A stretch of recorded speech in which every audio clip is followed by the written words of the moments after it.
ونعوذ بالله من شرور أنفسنا ومن سيئات أعمالنا من يهده الله فلا مضل له ومن يضلله فلا هادي له ونشهد أن لا إله إلا الله وحده لا شريك له ونشهد أن محمدًا عبده ورسوله.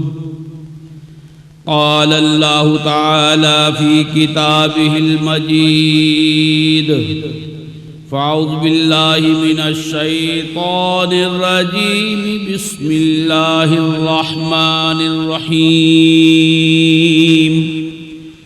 يا أيها الذين آمنوا اتقوا الله وابتغوا إليه الوسيلة وجاهدوا في سبيله لعلكم تفلحون. صدق الله العلي العظيم وصدق رسوله النبي الكريم. يا رسول الله انظر حالنا، يا حبيب الله اسمع قالنا، إنني في بحر غم مغرق خذ يدي ساحل لنا أشقى لنا.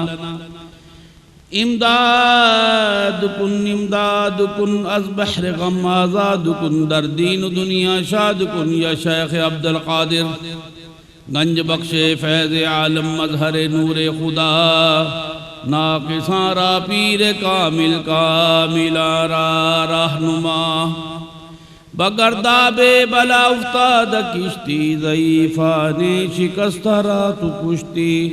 بحق خواجہ عثمان ہارونی مدد کن یا معین الدین چشتی. حضرت محمد حسین آفتاب علم دین جلوہ آئینہ حق انوار رب العالمین، معدن جود و کرم چشمہ صدق و صفا، ناقصوں پہ ہو کرم بحر محمد مصطفیٰ. دلشاد حسین نے دیا سر کو جھکا، 1369 میں ہوئی حقیقت آگاہ. دیے سب باطل کے پردے اٹھا، درود بر محمد صلاۃ مرتضی. محمد حسین اسماء خواجگان چشت، پڑھے جو فجر کو جائے بہشت. قلب روشن ہوئے پڑھے جو صدا، درود بر محمد صلاۃ مرتضی. ان اللہ وملائکتہ یصلون علی النبی یا ایہا الذین آمنوا صلوا علیہ وسلموا تسلیما. تمامی حضرات نہایت ذوق کے ساتھ، عقیدت کے ساتھ، احترام کے ساتھ حضور علیہ السلام کے حضور اپنے نذرانہ ہے عقیدت بصورت درود و سلام پیش کیجیے.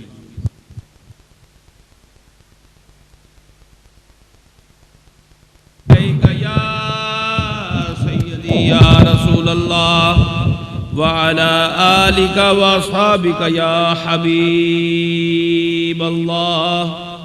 اللہم صلی علی سیدنا مولانا محمد وعلا آل محمد بعدد کل ذرۃ 100,000 الف مرۃ. بارک وسلم وصلی علیہ.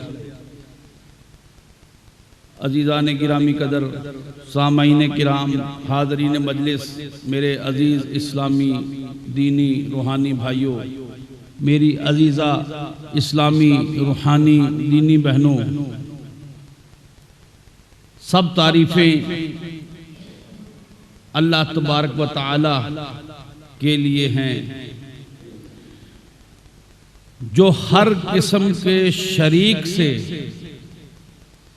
مبرہ و منزہ ہے، جس سے نہ کوئی پیدا ہوا اور نہ وہ کسی سے جنا گیا ہے. وہ ازل سے ہے، وہ ابد تک رہے گا. وہ الحی القیوم ہے، اس کے حکم کے سوا ایک پتا بھی اپنی جگہ سے ہل نہیں سکتا ہے۔ یہ کائنات اسی کے حکم سے چل رہی ہے۔ اس نے حکم کن فرمایا اور اسی کن والے حکم سے یہ کائنات رواں دواں ہے۔ اس کائنات کے مسلسل بڑھنے اور پھولنے کا سبب میرے، آپ کے، ہم سب کے آقا نامدار محمد مصطفیٰ احمد مجتبیٰ شب اسرا کے دولہ صلی اللہ علیہ وآلہ وسلم ہیں، جن کے لیے اللہ تبارک و تعالی نے اس کائنات کو وجود بخشا ہے۔ آج سائنس، ایسٹرونومسٹ، کائنات کا علم رکھنے والے، کاسمولوجسٹ، کائنات کی اتھاہ گہرائیوں میں،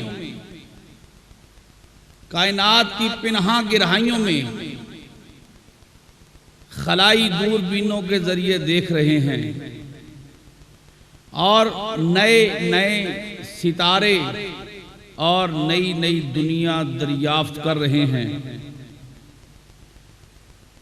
یہ تلاش جاری ہے اور انشاءاللہ قیامت تک جاری رہے گی۔ میرے محبوب کے لیے تخلیق ہونے والی، میرے مصطفیٰ کے لیے تخلیق ہونے والی یہ کائنات جو ہے،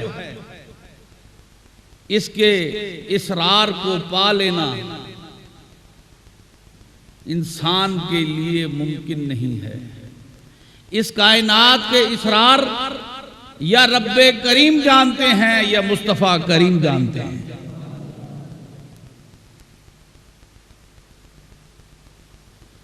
یا رب کریم جانتا ہے کہ یہ کائنات کہاں تک پھیلی ہوئی ہے اور اس کائنات کے اسرار کیا ہیں، راز کیا ہیں، یا میرے مصطفیٰ کریم صلی اللہ علیہ وآلہ وسلم جانتے ہیں۔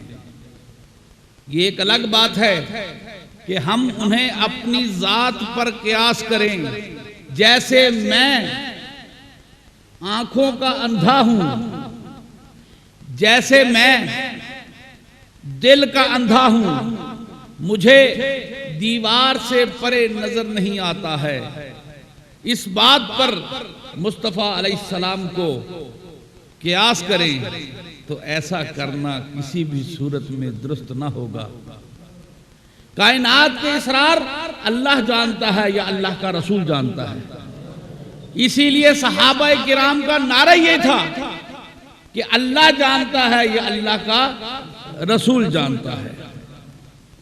یہ کائنات مسلسل پھیل رہی ہے، پھول رہی ہے، نئے نئے ستارے، نئے نئی دنیایں جو ہیں، نئے پلانٹ جو ہیں، نئے پلانٹری سسٹم جو ہیں، وہ تلاش ہوتے رہیں گے، لوگ انہیں سرچ آؤٹ کرتے رہیں گے اور وہ انہیں ملتے رہیں گے۔ جیسے جیسے انسان کا علم ترقی کرے گا، اسے نئی نئی دنیاؤں کی تلاش ہوگی، لہذا اسے نئی دنیایں ملتی رہیں گی۔ اسی لیے اقبال نے فرما دیا، یہ کائنات ابھی نا تمام ہے شاید، یہ کائنات ابھی نا تمام ہے شاید، کہ آ رہی ہے دمادم صدائے کن فیکون، کہ آ رہی ہے دمادم صدائے کن فیکون۔ سننے والے کان ہونے چاہیے، آپ کو ہر دم اللہ کی وہی آواز جو ہے وہ سنائی دے گی کہ آ رہی ہے دمادم صدائے کن فیکون۔ یہ کائنات پھیلتی رہے گی، پھولتی رہے گی، یہ کائنات کی تمام رنگینیاں، یہ کائنات کی تمام جلوہ آفرینیاں، یہ سب حضور علیہ السلام کے وسیلہ جلیلہ کی نسبت سے ہمیں حاصل ہے۔ عزیزان گرامی قدر، اگر غور سے دیکھیے تو آپ دیکھیں گے کہ سورج بھی جو ہے طلوع ہونے سے قبل میرے آقا کے در پہ حاضری دیتا ہے۔ سورج جب غروب ہو جاتا ہے تو اللہ کے عرش کے سامنے سجدہ ریز ہو جاتا ہے۔ سورج جب طلوع ہونے والا ہوتا ہے تو اللہ کے عرش کے سامنے سجدہ ریز ہو جاتا ہے اور عرض کرتا ہے یا رب العالمین اگر تیرا حکم ہو تو میں طلوع ہو جاؤں۔ لیکن جب مدینے کی سرزمین پہ طلوع ہوتا ہے، جب مدینے کی سرزمین پہ طلوع ہوتا ہے تو میرے مصطفیٰ کریم صلی اللہ علیہ وآلہ وسلم سے اجازت طلب کرتا ہے۔ کہہ دیں گے کہ جناب من تقریری ٹوٹکا لگا دیا، تقریری ٹوٹکا لگا دیا پیر صاحب نے، تقریری بات کر دی۔ میں تقریری باتیں نہیں کرتا ہوں۔ دیکھیے مدینہ میں حضرت بی بی فاطمہ الزہرا رضی اللہ تعالی عنہا، حضرت امام حسن اور امام حسین اور حضرت بی بی زینب کی والدہ ماجدہ اور حضرت علی کرم اللہ وجہ الکریم کی زوجہ محترمہ میری دادی، آپ مدینہ میں اپنے گھر میں ہیں، گھر کے آنگن میں ہیں، آنگن کی صفائی کرتے ہوئے یا کسی وجہ سے آپ کے سر سے پردہ ڈھلک گیا، چادر ڈھلک گئی، چادر ہٹ گئی سر سے، سر کے بال جو ہیں وہ آسمان کے تلے ننگے ہو گئے۔ سورج نے اپنا منہ چھپا لیا کہ یہ بیٹی کسی اور کی بیٹی نہیں، مصطفیٰ کریم صلی اللہ علیہ وآلہ وسلم کی بیٹی ہے۔ اور پھر موقع آیا، صحابہ کرام دوڑے آئے، عرض کی یا رسول اللہ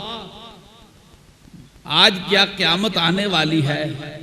سورج نے اپنا منہ لپیٹ لیا ہے، سورج نے اپنا منہ چھپا لیا ہے، ہمیں کہیں سورج نظر نہیں آتا ہے کہ آج قیامت آنے والی ہے۔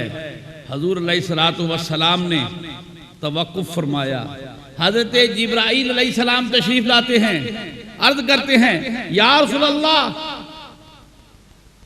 حضرت فاطمہ اپنی بیٹی سے کہیے، حضرت فاطمہ سے کہیے، جناب فاطمہ سے کہیے، سیدہ سے کہیے کہ اپنے سر کو ڈھانپ لیں۔ اللہ کے تمام فرشتے منہ نہوڑے کھڑے ہیں، اللہ کے تمام اجرام فلکی جو ہیں انہوں نے اپنے چہرے نہوڑ لیے ہیں، منہ موڑ لیے ہیں۔ سورج نے اپنا منہ موڑ لیا ہے کہ آج بنت رسول کا سر جو ہے پردے سے خالی ہے، آج بنت رسول کے سر پہ چادر نہیں ہے۔ اور ہمیں شرم آئی کہ بنت رسول کے سر کے بالوں کی تاروں کو دیکھیں۔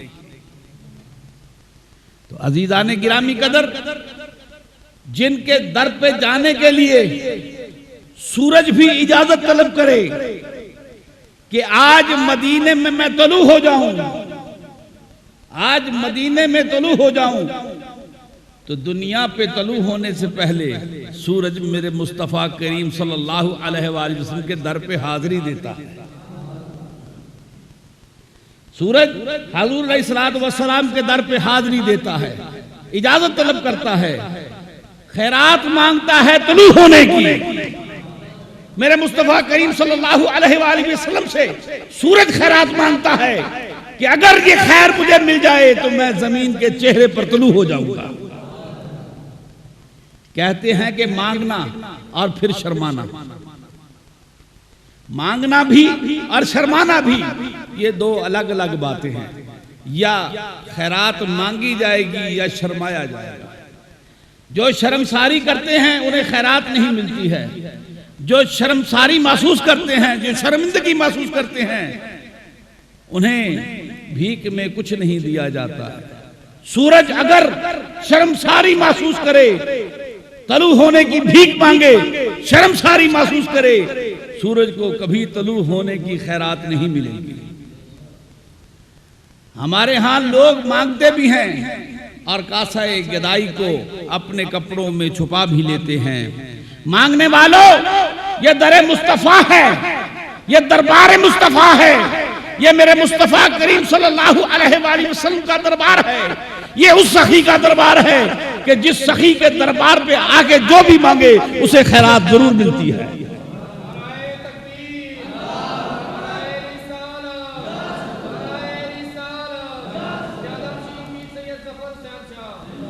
ایک اور بات کہتا چلوں، ایک جملہ کہتا چلوں گا، اگر آپ مجھے اجازت دیں ایک جملہ کہتا چلوں۔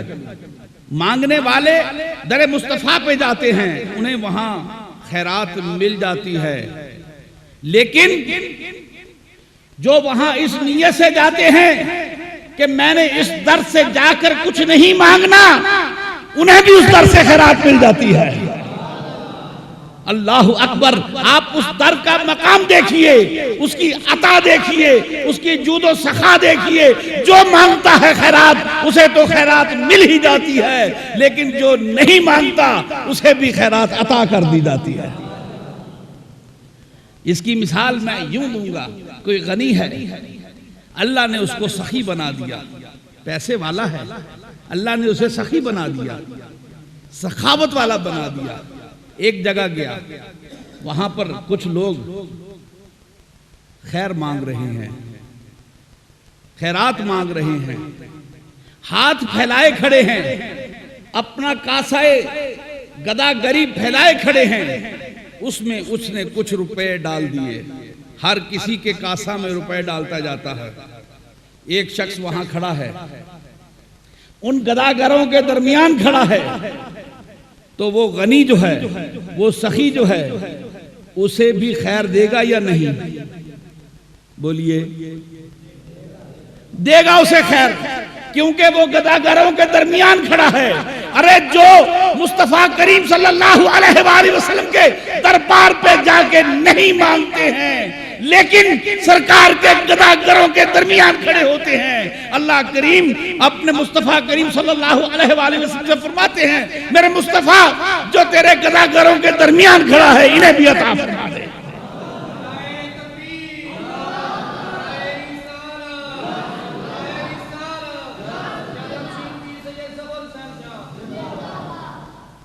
جو مصطفیٰ کریم صلی اللہ علیہ وآلہ وسلم کے در پہ آ کر خیرات مانگتے ہیں، حضور کے در کے گداگر ہیں، ان کے درمیان میں ایک شرمندگی محسوس کرنے والا، شرمساری محسوس کرنے والا ان کے درمیان میں آ جائے، تو میرے مصطفیٰ کریم صلی اللہ علیہ وآلہ وسلم جہاں اپنے گداگروں کو عطا فرماتے ہیں، وہاں اس نہ مانگنے والے کو بھی عطا فرما دیتے ہیں، کیونکہ اس در کی شان یہ ہے جو اس در پہ آتا ہے وہ خالی ہاتھ نہیں جاتا ہے۔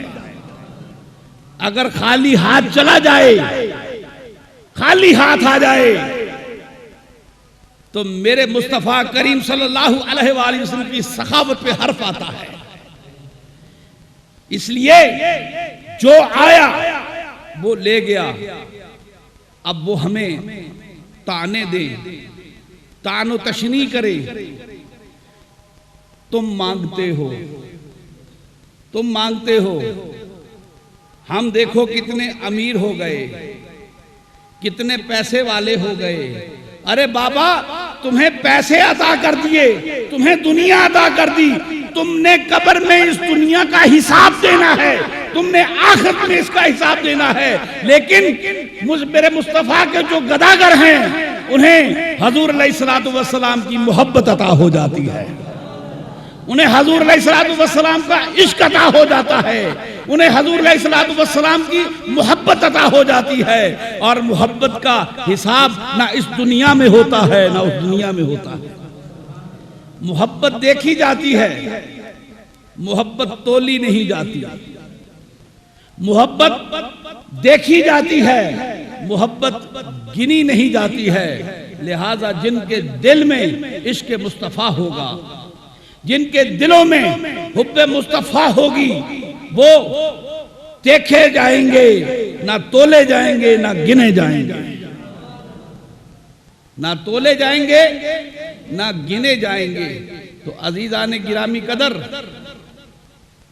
بات چل رہی تھی مانگنے کی، تو جب میرے مصطفیٰ کریم صلی اللہ علیہ وآلہ وسلم کے دربار پہ حاضری دو، یہ مت دیکھو کہ میں نے کیا مانگنا ہے، اسی لیے کہتے ہیں کہ مانگنے والوں دعاؤں میں مدینہ مانگو، مانگنے والوں دعاؤں میں مدینہ مانگو، مدینہ نصیب ہو جائے۔ اللہ کرے آپ سب کو مدینہ نصیب ہو جائے، اللہ کرے ہمیں مدینہ نصیب ہو جائے۔ کتنے خوش بخت وہ لوگ ہیں جو حضور علیہ السلام کی ہمسائیگی میں قیامت تک کے لیے سو رہے ہیں۔ ہمسایہ ہمسائے کا ہمسایہ ہوتا ہے، اور جس کا ہمسایہ مصطفیٰ کریم صلی اللہ علیہ وآلہ وسلم ہے، حضور علیہ السلام جس کے ہمسائے ہیں، ذرا اس کے بخت کا اندازہ کیجئے، وہ شخص کتنا بختاور ہوگا، وہ عورت کتنی بختاور ہوگی جسے حضور علیہ السلام کی ہمسائیگی نصیب ہو گئی۔ حضرت فاطمہ بنت اسد حضور علیہ السلام کی چچی صاحبہ، حضرت علی کرم اللہ وجہ الکریم کی والدہ ماجدہ دنیا سے رخصت ہو گئی۔ حضور علیہ السلام نے، جسے ہم پنجابی میں کہتے ہیں پھوڑی، وہاں بیٹھ کر حضرت بی بی فاطمہ بنت اسد کی تعریف کرنی شروع کی کہ یہ ہماری ماں تھی، یہ میری ماں تھی، خود بھوکی رہتی تھی، ہمیں اچھے کھانے کھلاتی تھی، خود بھوکی رہتی تھی، ہمیں اچھے کھانے کھلاتی تھی، اور پھر آپ فرماتے ہیں میری ماں کو 3 دفعہ غسل دو، یعنی ہر عضو کو 3 مرتبہ دھلاؤ، کفن دیا۔ حضور علیہ السلام نے اپنا جبہ مبارک اتار کے حضرت بی بی فاطمہ بنت اسد اپنی چچی صاحبہ پہ اوڑھ دیا۔ دیکھیے اس کے بعد ایک ایسا عمل ہوتا ہے جس کے لیے کوئی بھی مسلمان ہر وقت مرنے کے لیے تیار ہے۔ حضور علیہ السلام بقیع میں تشریف لے جاتے ہیں، وہاں جا کر اپنے ہاتھوں سے بی بی صاحبہ کی لحد مبارک کو کھودتے ہیں، لحد سے مٹی نکالتے ہیں، اور پھر اس آسمان نے وہ منظر دیکھا جس منظر کے لیے ہر مسلمان مرنے کی تمنا کرنے کے لیے تیار ہے۔ حضور نبی کریم صلی اللہ علیہ وآلہ وسلم حضرت بی بی فاطمہ بنت اسد کی اس لحد میں لیٹ گئے،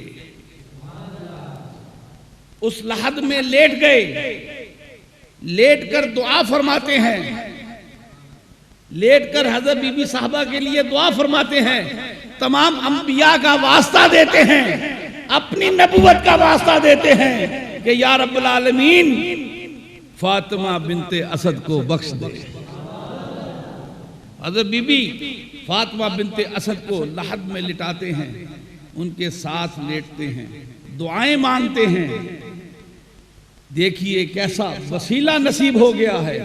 اسی لیے قرآن نے کہا یا ایھا الذین آمنوا اتقوا اللہ وابتغوا الیہ الوسیلہ، اے ایمان والو اللہ سے ڈرتے رہو، اللہ سے ڈرتے رہو، ہر وقت اللہ سے ڈرتے رہنا اور اس کی جانب وسیلہ اختیار کرنا۔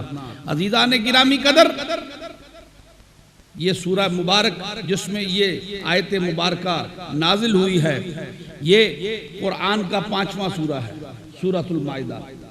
سورۃ المائدہ اپنے نزول کے اعتبار سے آخری سورہ ہے،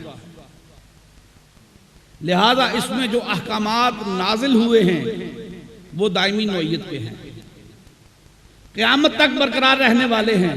تو جب اللہ کریم نے سورہ میں ارشاد فرما دیا وَابْتَغُوا إِلَيْهِ الْوَسِيلَةَ، اے مومنوں، اے اہل ایمان، اے صاحبان ایمان، اللہ سے ڈرتے رہنا، ایسا نہ ہو کہ تم اللہ سے ڈرنا چھوڑ دو اور تمہارا ایمان جو ہے تمہارے دل سے نکل جائے۔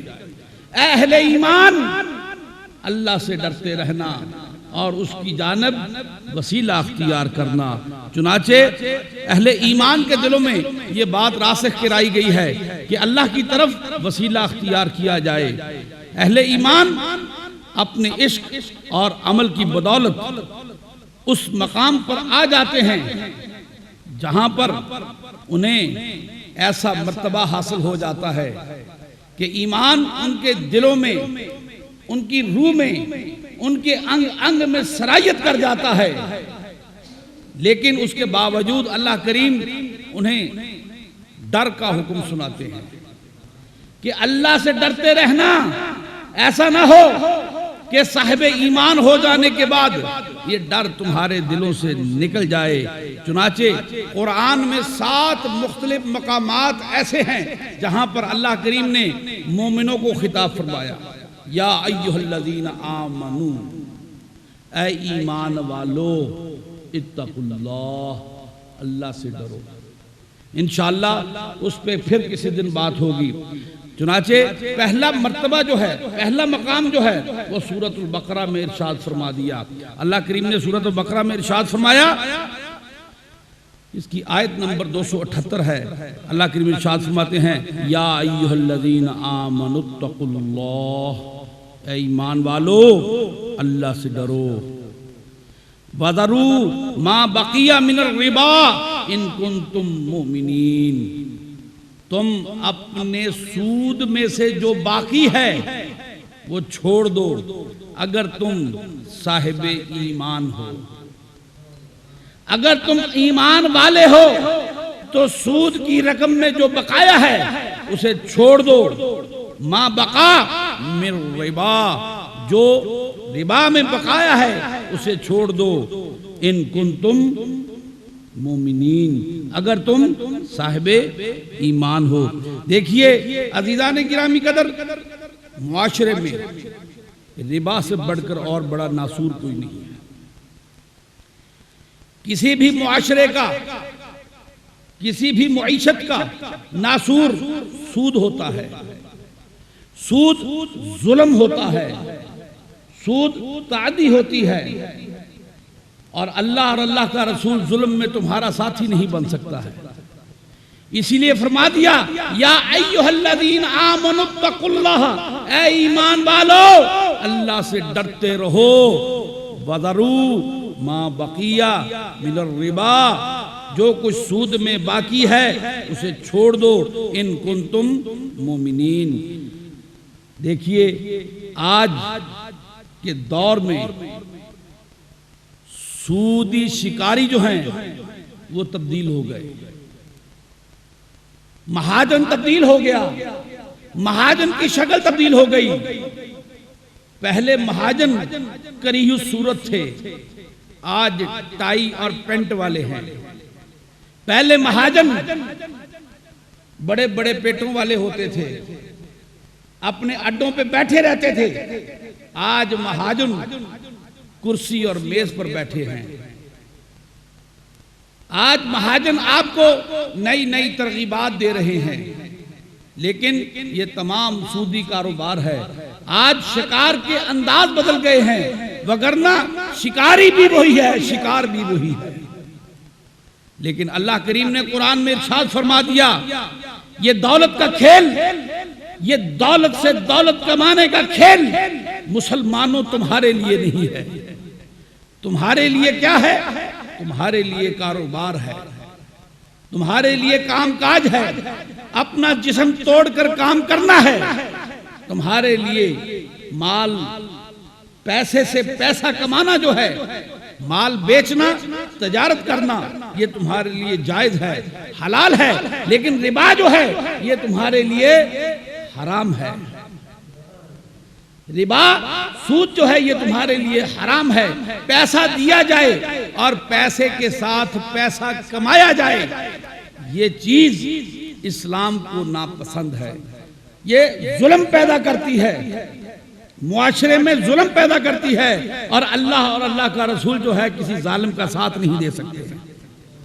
مثال اس کی میں یوں دوں گا کہ مکڑی ایک جالا بناتی ہے، نادیدہ تاروں کے ساتھ باریک باریک تاروں کے ساتھ ایک جالا بنتی ہے، قریب ایک مکھی جو ہے اس کے پھرتی ہے، یا کوئی چھوٹا جانور جو ہے اس کے قریب پھرتا ہے، اسے نظر نہیں آتا ہے۔ دیکھیے مکڑی کا صبر، دیکھیے سود خور کا صبر، دیکھیے کہ وہ آپ کو بڑی خوش دلی کے ساتھ پیسے دے دیتا ہے، آپ اس نیٹ میں پھنس جاتے ہیں، اس جال میں پھنس جاتے ہیں، بھولے بھالے مسلمان اس جال میں پھنس جاتے ہیں۔ کبھی ہم لاس اینڈ پروفٹ کا جھانسا دیتے ہیں، کبھی ہم کسی اور چیز کا جھانسا دیتے ہیں، کبھی ہم ہاؤس میں وہ نادیدہ جالا سود کا جو مکڑی نے بنا، اس میں مکھی پھنس جاتی ہے۔ مکڑی اپنے 8 ٹانگیں جو ہیں انہیں اکٹھے کر کے گم سم بیٹھی رہتی ہے۔ جب مکڑی کے جالے میں مکھی پھنس جاتی ہے تو دھیمے دھیمے آہستہ آہستہ اس کے پاس آتی ہے، اس کے جسم میں اپنا ڈنک داخل کرتی ہے، اس ڈنک کے ذریعے اس کے جسم میں اپنا زہر داخل کرتی ہے۔ وہ زہر آہستہ آہستہ اس کے اعضاء میں سرایت کرتا جاتا ہے، اور پھر وہ بے حس و حرکت ہو جاتی ہے مکھی۔ پھر آہستہ آہستہ اس کے اندر سے خون اور اس کے اندر سے دیگر اعضاء کو چوسنا شروع کر دیتی ہے، اس کی قوت کو چوسنا شروع کر دیتی ہے۔ تو سود خور کیا کرتا ہے؟ معاشرے میں ایک جال بنتا ہے اپنے پیسوں کے ذریعے سے، اس پیسے میں غریب کاشتکار، غریب صنعتکار، غریب لوگ جو ہیں اس میں پھنس جاتے ہیں۔ پھر وہ اس کے قریب آتا ہے، اس کے جسم میں اپنا سود کا زہر جو ہے وہ داخل کرتا ہے۔ داخل کرنے کے بعد وہ شخص اس سودی زہر کی وجہ سے بے حس و حرکت ہو جاتا ہے، اس کا دماغ معوف ہو جاتا ہے۔ پھر اسی سے اس کے جسم سے خون کو نچوڑنا شروع کر دیتی ہے، حتیٰ کہ یہ سود کا چنگل جو ہے اسی طرح سے برقرار رہتا ہے۔ انسان دنیا سے چلا جاتا ہے لیکن سود اس کے گھر سے نہیں جاتا ہے۔ تو اللہ کریم نے ارشاد فرما دیا، یا ایھا الذین آمنوا اتقوا اللہ، اے ایمان والو اللہ سے ڈرو، جو سود بقائی ہے، جو باقی سود ہے اسے چھوڑ دو، اسے چھوڑ دو، اور اگر تم اہل ایمان میں سے ہو۔ لہذا بندے جو ہیں ان کے دلوں میں یہ بات راسخ ہونی چاہیے کہ اللہ اور اللہ کا رسول کبھی کسی ظالم کا ساتھ نہیں دے گا، اللہ اور اللہ کا رسول کسی ظالم کے ساتھ نہیں چلے گا۔ اسی لیے سود کے کاروبار کو اللہ کریم نے حرام قرار دیا ہے۔ لیکن ہم اہل اسلام جو ہیں ہم جان بوجھ کر خود کو سود کے کاروبار میں دھکیل دیتے ہیں، اس کے لیے ہم مختلف قسم کی توجیحات رکھتے ہیں، توضیحات رکھتے ہیں۔ کہتے ہیں کہ منہ میں زبان ہو بندہ جھوٹا کیوں ہو، کوئی اسے جھوٹا کیوں کر کہہ دے، منہ میں زبان ہونی چاہیے۔ لیکن جب اللہ اور اللہ کے رسول کا حکم آ جائے تو پھر منہ کی زبان کو حرکت دینا بھی جو ہے یہ گناہ ہو جاتا ہے۔ آپ اللہ اور اللہ کے حکم سے منہ نہیں پھیر سکتے ہیں۔ اللہ نے جب فرما دیا میں اور میرا رسول سود سے دور ہیں، ہم ظلم میں تمہارا ساتھ نہیں دے سکتے ہیں، یہ معاشرے میں ظلم ہے۔ چنانچہ جب معاشرے میں ظلم کی بات ہوگی، سود کی بات ہوگی، تو وہاں سے اللہ کے رسول کی برات شروع ہو جائے گی۔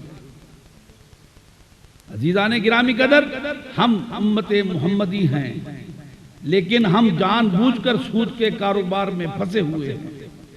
آج وہ کون شخص ہے جس نے بینک سے قرضہ اٹھا نہیں رکھا ہے؟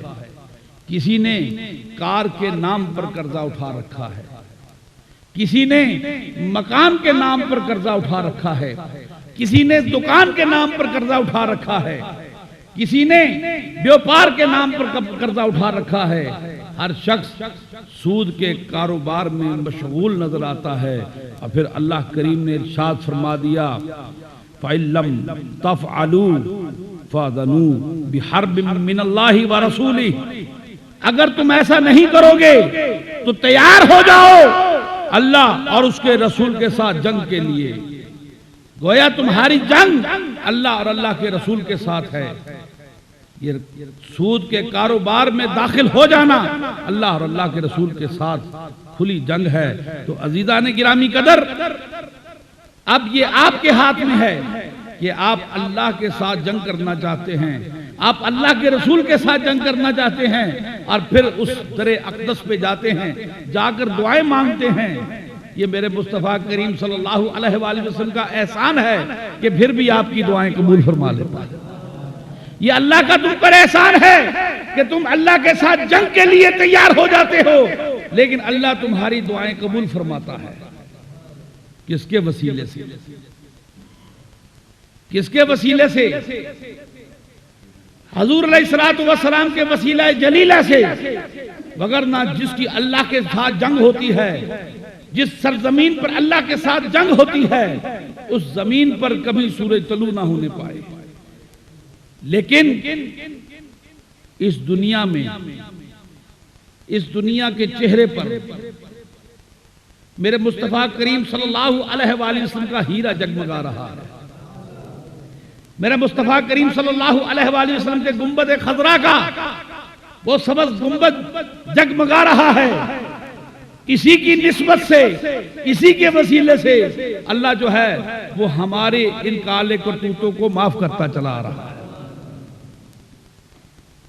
چنانچہ وسیلہ پکڑو، اللہ کی طرف وسیلہ پکڑو۔ حضرت شاہ ولی اللہ رحمت اللہ علیہ ارشاد فرماتے ہیں کہ اللہ کی مثال ایک مطلق العنان بادشاہ جیسی ہے۔ حالانکہ اللہ کو کسی بادشاہ کے ساتھ تشبیہ دینا کسی طرح بھی ممکن نہیں۔ کوئی بڑے سے بڑے بادشاہ ہو، کوئی بڑے سے بڑا بادشاہ ہو، میرے اللہ کے سامنے وہ حقیر ذرے سے زیادہ نہیں ہے۔ لیکن حضرت شاہ صاحب کی مثال جو ہے وہ در حقیقت عامت الناس کے ذہن تک رسائی کے لیے ہے کہ لوگوں کے اذہان جو ہیں وہ بادشاہوں کی بات زیادہ آسانی کے ساتھ قبول کر لیتے ہیں۔ اسی لیے ہماری نانیاں دادیاں بچپن میں کہانی سنایا کرتی تھیں، ایک تھا بادشاہ، ایک تھا بادشاہ، ہمارا تمہارا خدا بادشاہ۔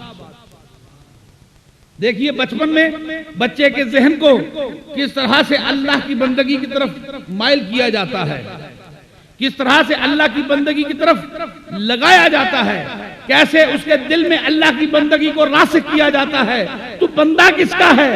اگر کوئی تم سے پوچھے کہ تو بندہ کس کا ہے، تو کہہ جی میں اللہ کا بندہ ہوں۔ کچی روٹی عقیدے کی کتاب ہے، کچی روٹی، پکی روٹی، مسی روٹی، یہ روٹیوں کا ایک سلسلہ ہے پنجابی زبان میں۔ تو کچی روٹی میں کسی نے لکھا ہے جے کر کوئی تیکوں پوچھے تو کس دا ہے بندہ، تو آکھ جی میں رب دا ہے بندہ، تو آکھ جی میں رب دا ہاں بندہ، میں اللہ دا ہاں بندہ۔ جے کر کوئی پوچھے تو امت کس دی ہاں، تو آکھ جی میں امت محمدی ہاں، میں امت محمد رسول اللہ صلی اللہ علیہ وسلم دی ہاں۔ یہ بچپن میں عقیدہ مضبوط کیا جاتا تھا، راسخ کیا جاتا تھا۔ ایک تھا بادشاہ، ہمارا تمہارا،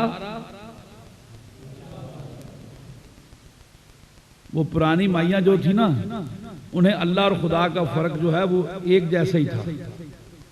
یہ ہم نے فرق ڈال دیا، جتنے اچھے نام ہیں سب اللہ کے ہیں، فَلَهُ الْأَسْمَاءُ الْحُسْنَى، سارے اچھے نام اللہ کے ہیں۔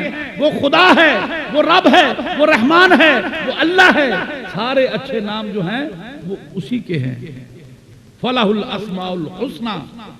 تو کہتی ہیں ایک تھا بادشاہ ہمارا تمہارا خدا بادشاہ. اب بچے کے دل میں روزانہ جب رات کو کہانی سننی ہے تو اس کے دل میں کیا بات راسخ ہو گئی کہ بادشاہ بڑے بڑے ہوں گے، بادشاہ آتے رہیں گے، بادشاہ جاتے رہیں گے، لیکن میرا بادشاہ جو ہے وہ اللہ کریم بادشاہ ہے. عزیزان گرامی قدر، حضرت شاہ ولی اللہ بادشاہ سے مثال دیتے ہیں کہ اللہ کی مثال ایسی ہے جیسے ایک مطلق العنان بادشاہ ہوتا ہے.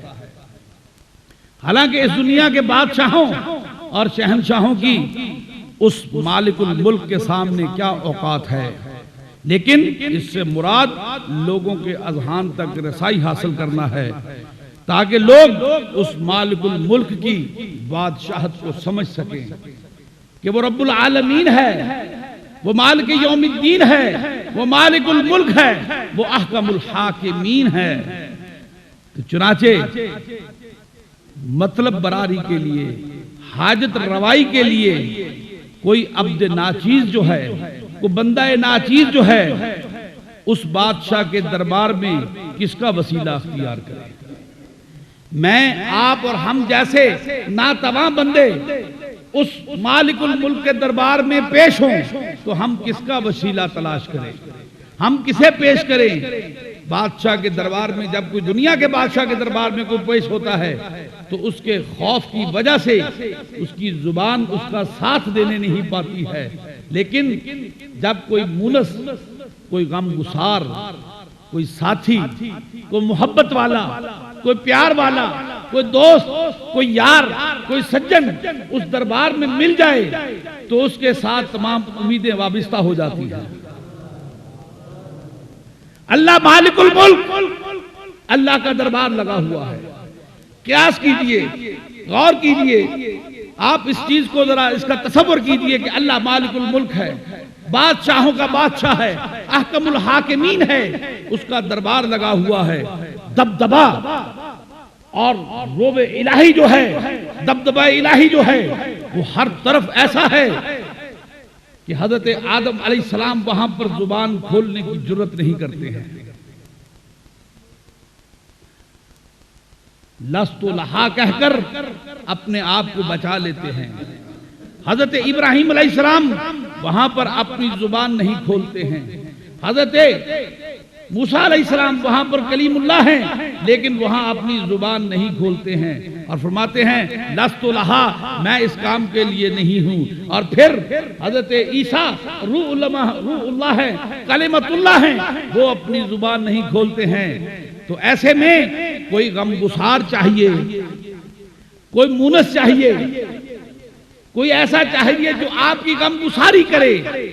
تو اس وقت میرے مصطفیٰ کریم صلی اللہ علیہ وآلہ وسلم فرمائیں گے انا لہا، اس کام مقصد کے لیے میں ہی ہوں، اس مقصد کے لیے میں ہی ہوں.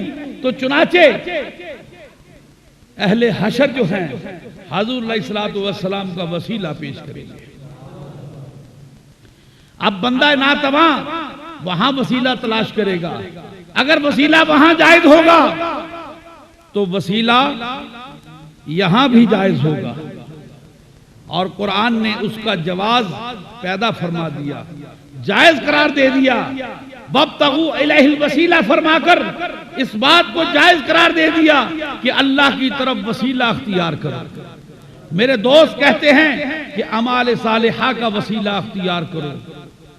میں ان سے سوال پوچھتا ہوں کہ بھائی آپ کی بات بالکل ٹھیک ہے کہ اعمال صالح کا وسیلہ تلاش کرنا چاہیے، لیکن مجھے یہ بتا دیجئے کہ یہ اعمال صالحہ کس کے وسیلے سے ملے ہیں. یہ اعمال صالحہ نیک عمل جو ہیں، کہتے ہیں کہ نیک عمل کا وسیلہ اللہ کے ہاں پیش کرنا چاہیے. میں بھی کہتا ہوں کہ نیک عمل کا وسیلہ پیش کرنا چاہیے. میرے بزرگ بھی کہتے ہیں کہ نیک اعمال کا وسیلہ اللہ کے حضور پیش کرنا چاہیے. لیکن ایک بات جو میرے شیخ مجھے فرمایا کرتے تھے، حضرت پیر طریقت راہبر شریعت شہباز مناظر طریقت عارف رموز معرفت عارف باللہ پیر سید دلشاد حسین شاہ گیلانی چشتی صابری تاج ولی سرکار رحمت اللہ علیہ آپ فرمایا کرتے تھے مجھے اعمال صالح کا وسیلہ اپنی جگہ، لیکن مجھے یہ بتا دو کہ اعمال صالحہ کس کے وسیلے سے نصیب ہوئے ہیں؟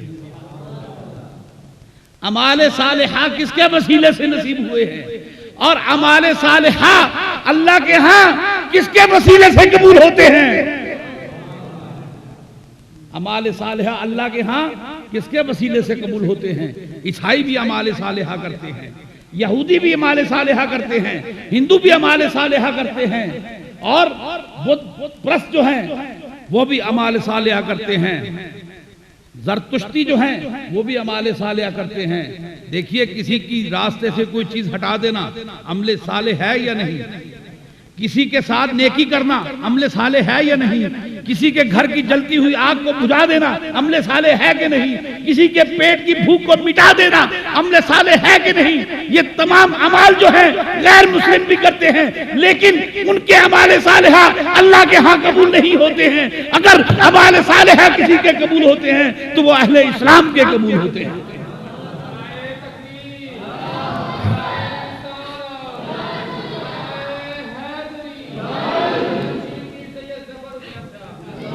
اسی لیے حضرت مولانا احمد رضا خان بریلوی رحمۃ اللہ علیہ ارشاد فرماتے ہیں وہ ہمارے نبی، میں نے بڑی دفعہ یار شعر پڑھا ہے، وہ ہمارے نبی ہم ان کے امتی۔ ہر جمعۃ المبارک میں ہر تقریر میں یہ بات کہتا ہوں، وہ ہمارے نبی ہم ان کے امتی، امتی تیری قسمت پہ لاکھوں سلام، امتی تیری قسمت پہ لاکھوں سلام، اس لیے کہ ان کے وسیلہ جلیلہ کی نسبت سے تمہارے اعمال صالحہ اللہ کے ہاں شرف قبولیت پا لیتے ہیں۔ عزیزان گرامی قدر، اعمال صالحہ اپنی جگہ پر، لیکن مجھے یہ بتائیے کہ کلمہ جو ہے لا الہ الا اللہ محمد رسول اللہ ہمیں کس کے وسیلے سے نصیب ہوا؟ کس کے وسیلے سے نصیب ہوا؟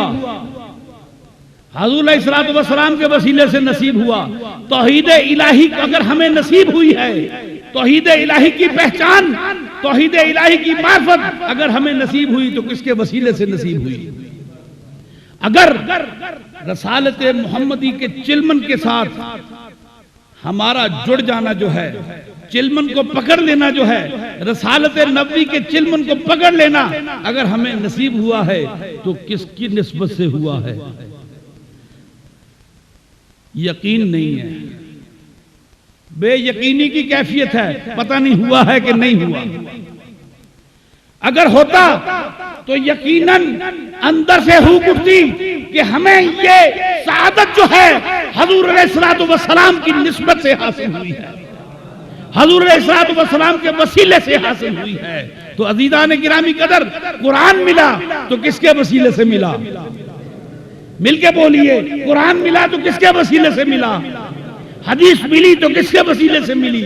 احکام الہیہ ملے تو کس کے وسیلے سے ملے؟ نماز ملی تو کس کے وسیلے سے ملی؟ اور نماز پڑھنے کا طریقہ جو ہے وہ ہمیں کس کے وسیلے سے ملا ہے؟ وسیلہ ہر جگہ ہے۔ اسلام ملا تو کس کے وسیلے سے ملا؟ ایمان ملا تو کس کے وسیلے سے ملا؟ قرآن ملا تو کس کے وسیلے سے ملا؟ اور تو اور سنیے، اگر ہمیں رب ملا ہے تو کس کے وسیلے سے ملا ہے؟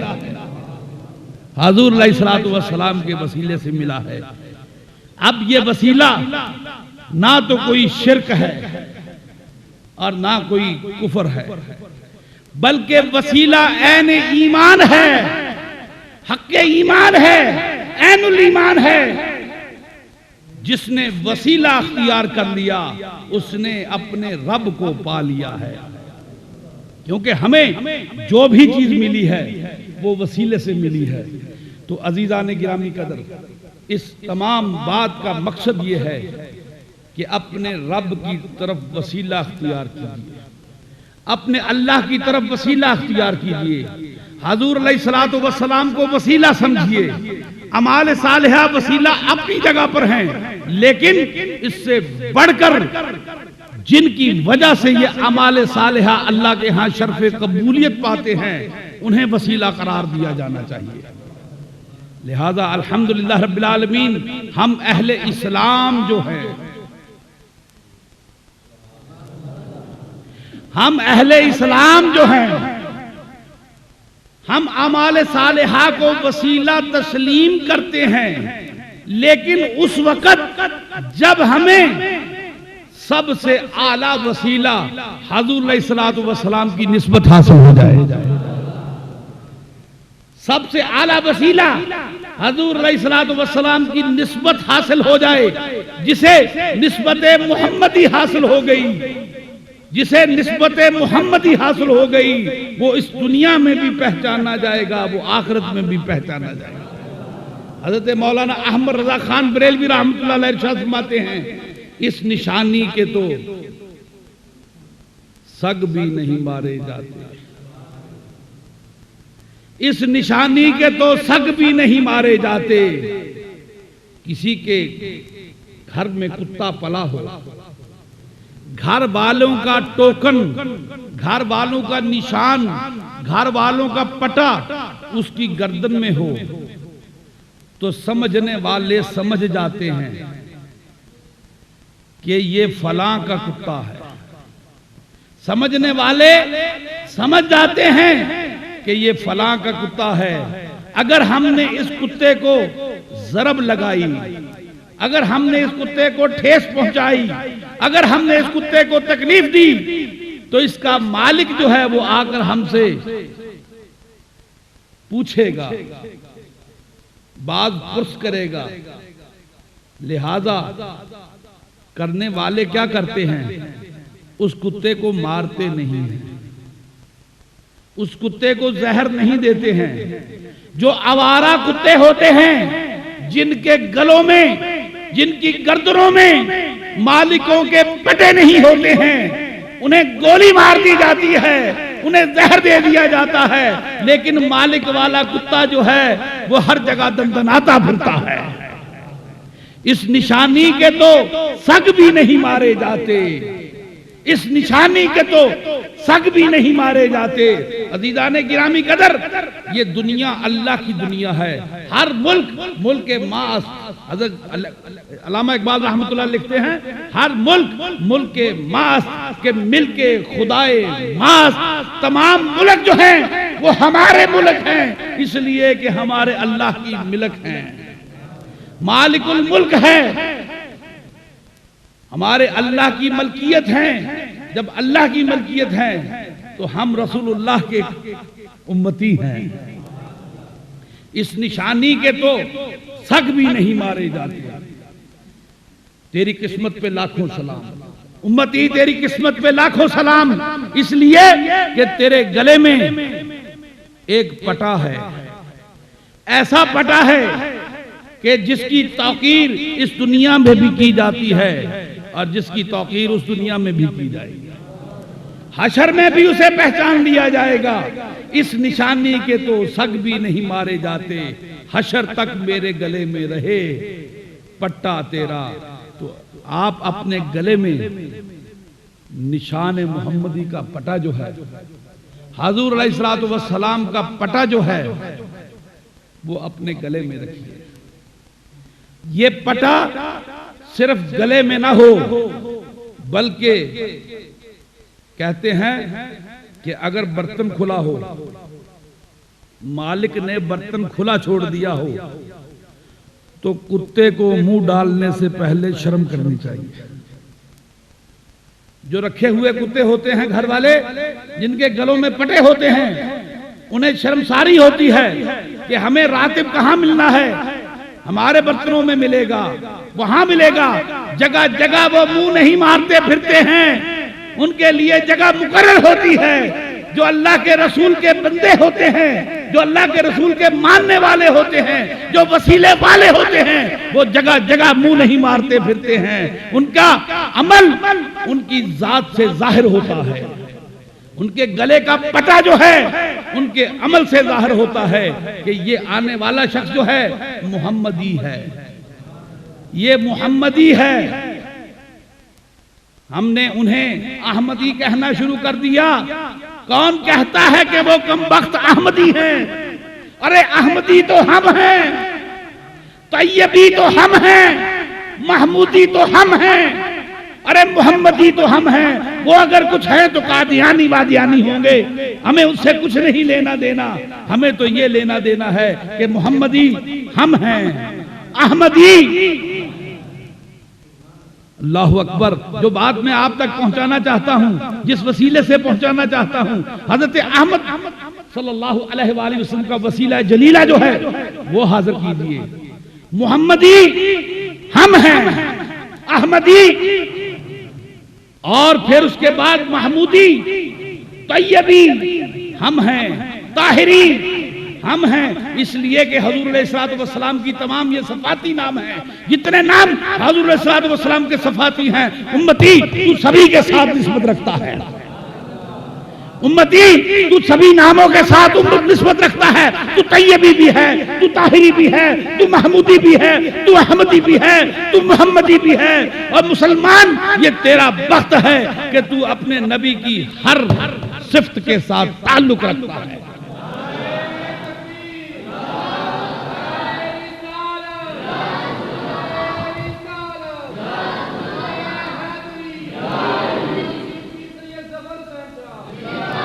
تو اپنے نبی کی ہر صفت کے ساتھ نسبت رکھتا ہے۔